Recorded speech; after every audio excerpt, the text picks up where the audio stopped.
In this live at-home martial arts training video, you're going to discover how to use your nunchucks. This is nunchucks training at home for beginners. Start with a pair of nunchucks in your hand. You're going to hold right in the middle for the warm-up. Your palm facing the sky. You're going to crank it forward, making what we call an orbital motion, just a spinning motion.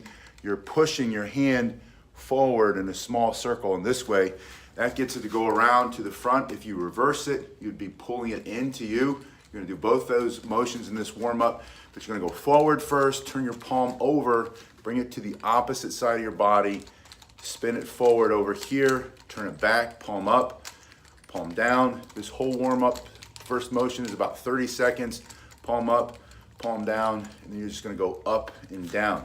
This is your first basic spinning strike technique with the nunchucks. This basic trick is known as the figure eight or the infinity spin. And you're holding it in the middle, and the reason you're holding the middle is just for the warm-up. If you were defending yourself, you're gonna hold at the end so that you can strike with maximum power. When you do more tricks, you're gonna get closer. If you wanna spin it faster, closer to the tip, holding in the middle is the way we warm up. Now, you've gone forward, you're gonna reverse it and bring it backward. Welcome, everybody, for being here. Welcome to the first. I appreciate you guys being here with me today. You're pulling it back toward you. You're gonna do the same thing, pulling it over to the opposite side of your body. This is a pulling in motion. And then you're gonna turn your palm up, pull it in. Hello, Aaron, it's good to see you. No worries, glad you're here. Palm over, reversing, and then this reverse figure eight or infinity spin. Now, anytime you go forward, you're doing a striking motion for self-defense, coming forward, creating maximum power. When you're pulling it back towards you, that reverse spin, these are also strikes, but they're also blocking or deflecting motions. So pulling it back in this figure eight is gonna get you ready to defend yourself with those strikes. Put it in your other hand, palm in the middle, cranking it forward. I'm gonna show you from the side.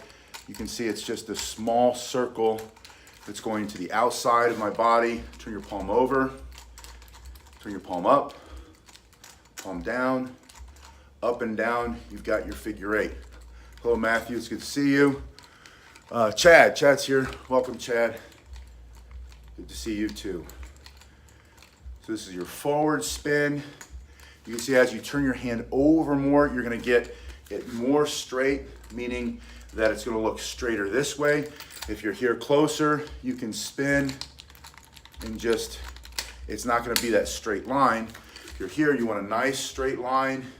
You turn your wrist over, but they're all different ways to do it. You're just gonna play around with it and see which way you like the best. Reverse that motion, pulling it in. You can start with that reverse spin, palm down, reverse spin, put those together.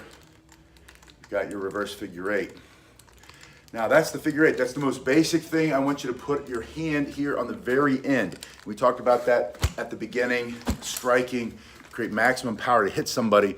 You're gonna hold here. Now the most common question that you're gonna ask, or people are gonna ask me, is what happens, how do you keep from hitting yourself in the hand if you're trying to defend yourself and you're using chucks for self-defense and you have to strike? How do you do that without smashing your own finger? And there are two things you have to think about. One is follow through. Always follow through with your strikes.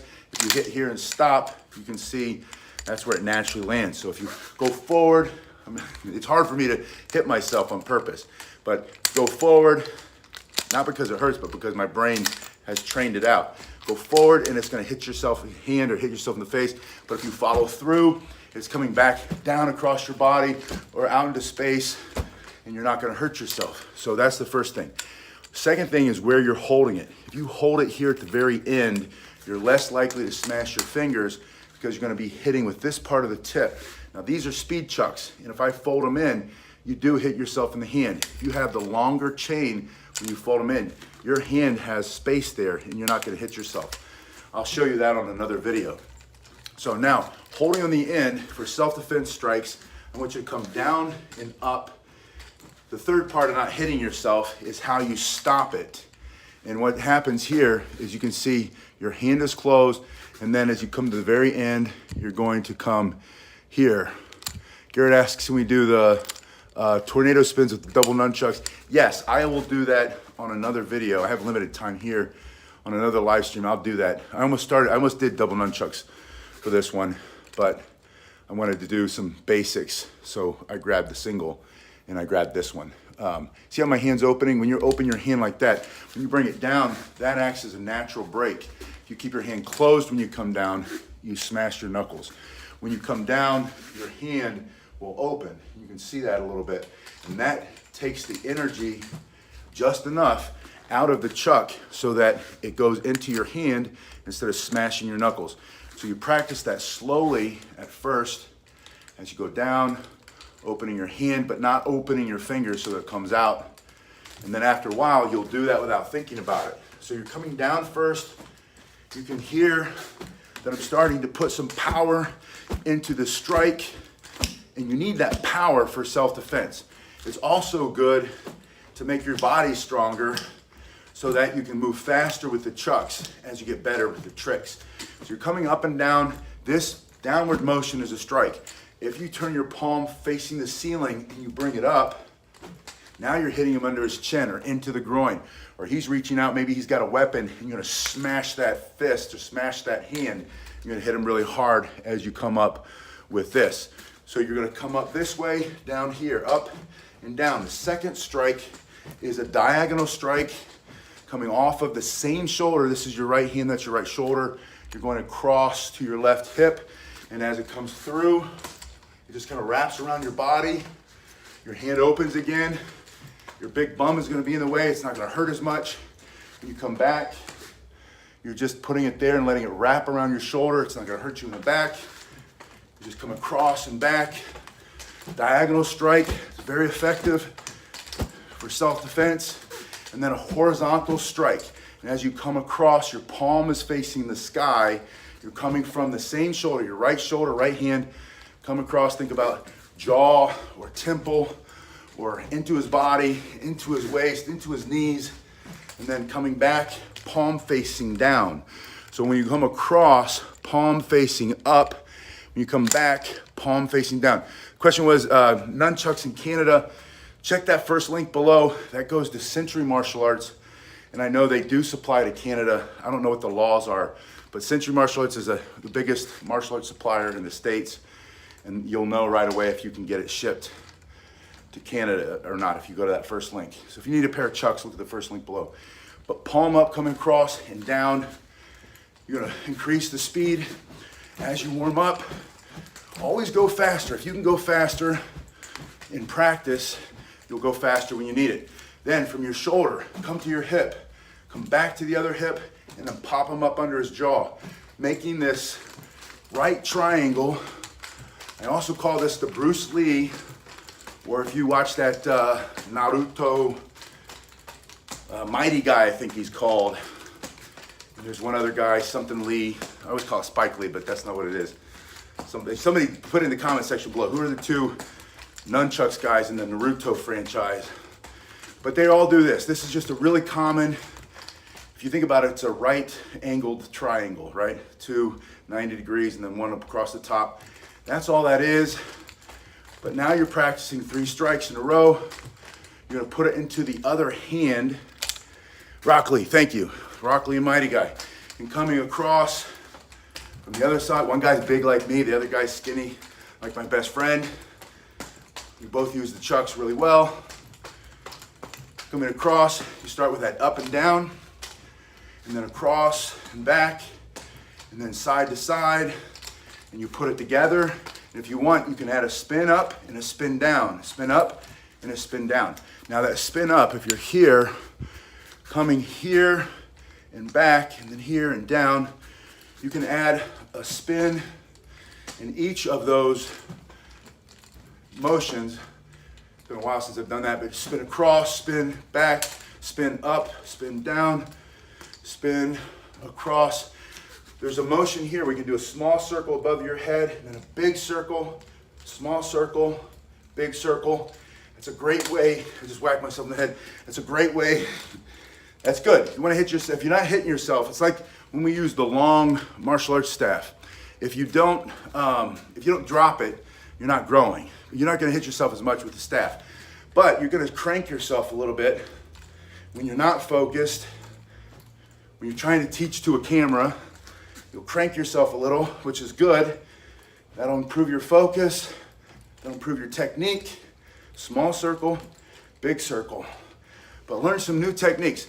Now, this spin down, spin up.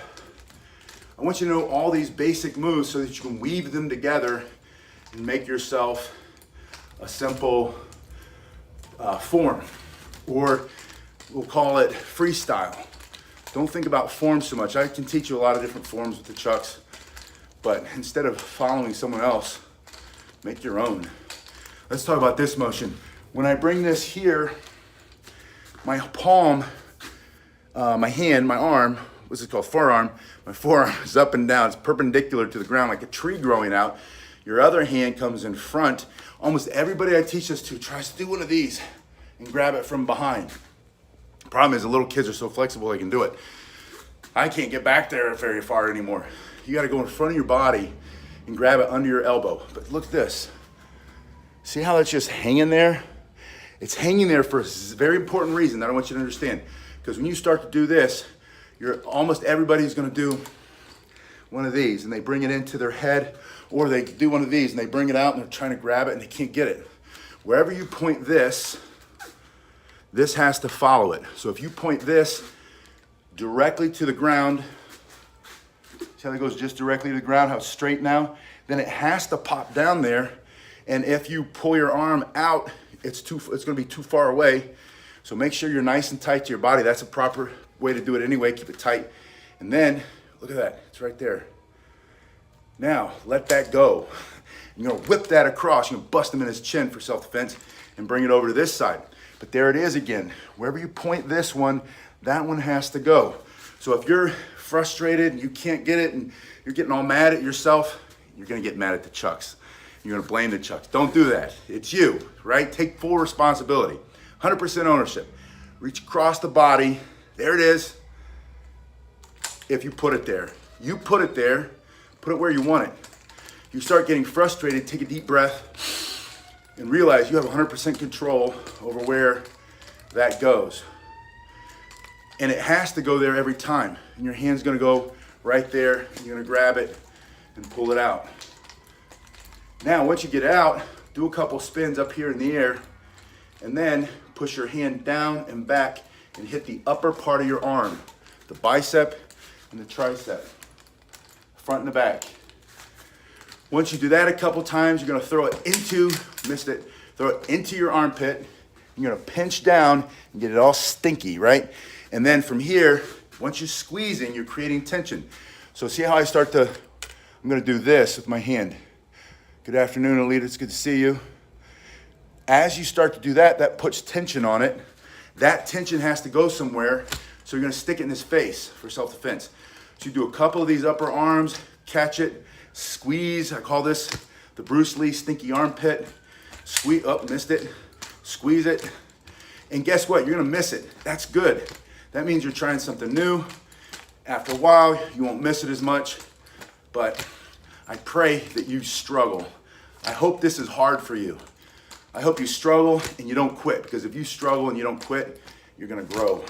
It's the only way you grow. Out of your comfort zone, do something you're not good at, squeeze it, pop it, switch hands, a couple of outer orbitals, ear level up to your ear, front and back of the upper arm, catch it, pop them, switch hands, bring it out, circles, maybe throw in a figure eight, upper arm, catch it, pop them, switch hands a couple times.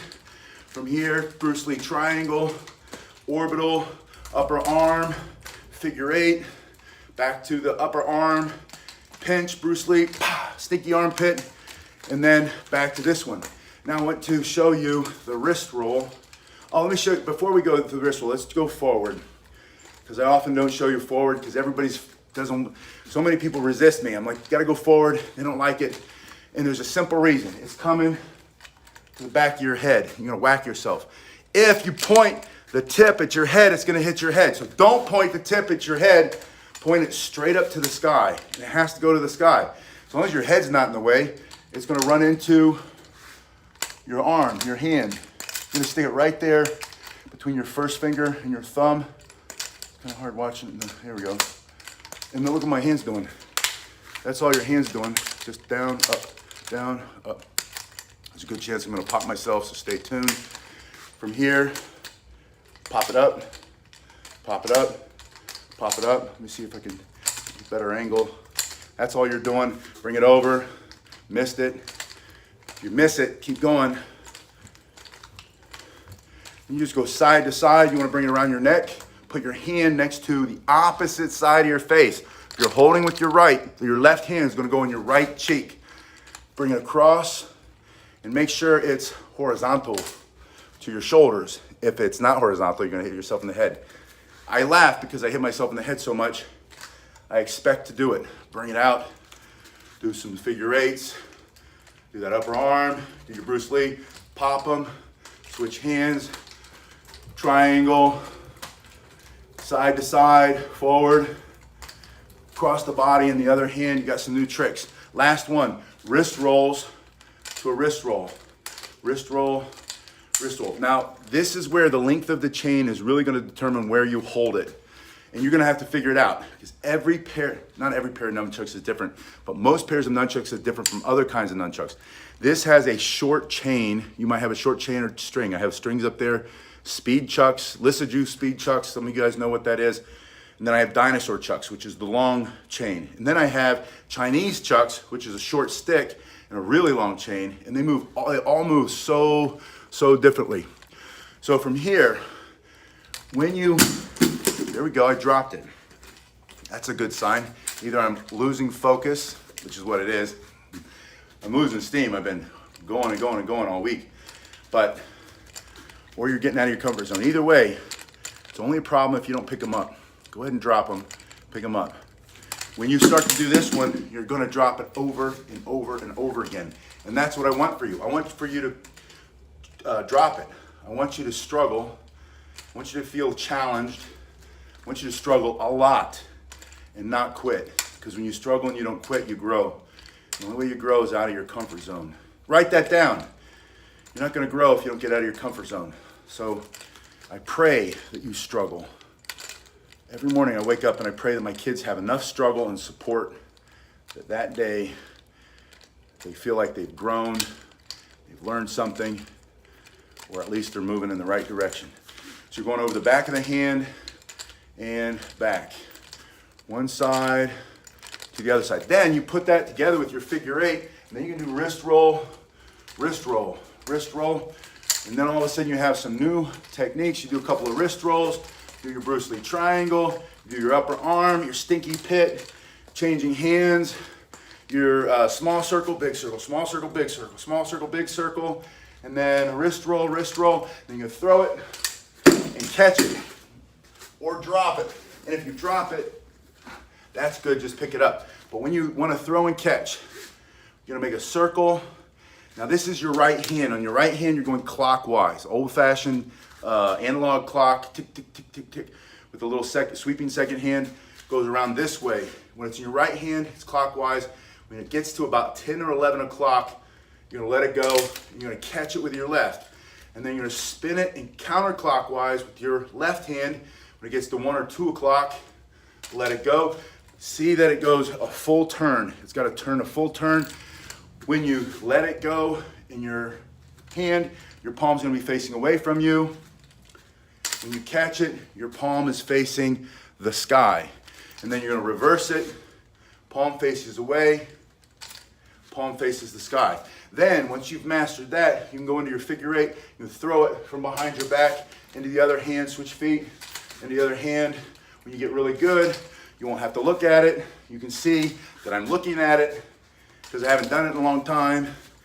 So the more, if I want to get this skill down again, I'm gonna have to practice. Even if you've mastered the technique a long time ago, the skills don't go away, but they need to get polished up. You need to get it's like a great old weapon. You gotta get some of the rust off because you put it away wet instead of oiling it up and cleaning it when you should have. You gotta get the rust off, you gotta get the oil in again. If it's a blade, you gotta sharpen it back up with the whetstone. the skill's still there, the blade's still there, but you gotta knock off the rust and get a fine edge on it so that it can slice through what it needs to slice. You guys have been awesome. Thanks for being here. Grab yourself a pair of nunchucks. Go back, rewatch whatever part of this you need. Turn off the sound, slow it way down. Use the little buttons on the upper right-hand corner of your YouTube, and you can go to like half speed or even slower, and then everything will be moving like, and you see what I did. And then you